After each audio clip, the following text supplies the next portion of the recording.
खोवाई के उप विभागीय गवर्नर असित कुमार दास की एक बड़ी टीम ने दोपहर को खोवाई में सुभाष पार्क बाजार समेत विभिन्न क्षेत्रों में अभियान चलाई। देश में और राज्यों में कोरोना वायरस के प्रसार में वृद्धि के कारण जो लोग मास्क का उपयोग नहीं कर रहे हैं और सामाजिक दूरी बनाए रखने के बिना चलते हैं, उन पर जुर्माना लगाया जा रहा है और सभी को राज्य सरकार के निर्देश के अनुसार मास्क का उपयोग करने के लिए सूचित किया जा रहा है। यहाँ तक कि जो लोग मास्क का उपयोग नहीं करते थे, उन्हें खोवाई उपखंड शासक द्वारा मुफ्त मास्क दिया गया था। कार्यवाही में खाद्य विभाग के प्रमुख और डेप्यूटी कलेक्टर समेत और अन्य भी उपस्थित थे।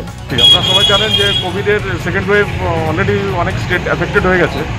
তো আমরা ইনস্ট্রাকশন পেয়েছি, আমাদের স্টেট গভর্নমেন্টের আমার অথরিটিজের ইনস্ট্রাকশন পেয়েছি। সেই ইনস্ট্রাকশন অনুসারে আমরা এখন বিভিন্ন সামার সাব ডিভিশনের বিভিন্ন এলাকাতে মাস্কের রেড করা, মাস্কের ব্যাপারে মানুষকে অ্যাওয়্যার করা, তো এগুলি আমরা করছি আর কি। আমার টিম, এসডিএম অফিসের টিম আমরা মিলে এটা করছি।